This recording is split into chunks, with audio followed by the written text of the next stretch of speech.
మా నరేందర్ అన్న అంటే సోషల్ మీడియాలో చాలా యాక్టివ్ లో ఉంటాడు. ఆయన ఎవరికన్నా ఆపద ఉంది, ఏమైనా కష్టం ఉంది అంటే నేను ఉన్నాను ముందుకు వచ్చే వ్యక్తి. ఇన్ని రోజుల నుంచి ఆయనకు రాజకీయాలంటే ఇంట్రెస్ట్ లేదు.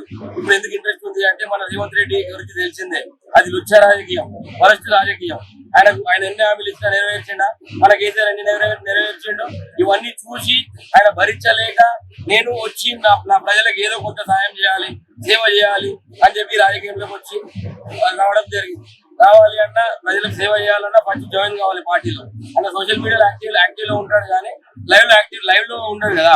సో లైవ్ లో ఉండి జాయినింగ్ అయ్యి రేపటి నాడు కార్పొరేటర్ కూడా పోటీ చేసి మేమందరం గెలిపించుకోవడం కాదు, గెలవడం కూడా అయినదే. ఎందుకు అంటే నాకు తెలుసు, కాంగ్రెస్ లో ఇప్పుడున్న కాంగ్రెస్ లీడర్లు కూడా ఎవరేం చేయలేరు. మీరు గల్లీకి వచ్చి అడిగినా, సర్వే రిపోర్ట్ పెట్టినా, ఏం చేసినా ఆయన అపోజిట్ టీం ఎవరు గెలవరు. అన్న గురించి అందరికి తెలిసిందే. అన్న గెలుస్తాడు కాబట్టి గెలిచి ప్రజలకు ఏదో చేద్దాం, మంచి చేద్దాం, ఇప్పుడున్న దానికన్నా ఇంకా మంచి చేద్దాం అని చెప్పి అన్న జాయినింగ్ కావడం జరిగింది.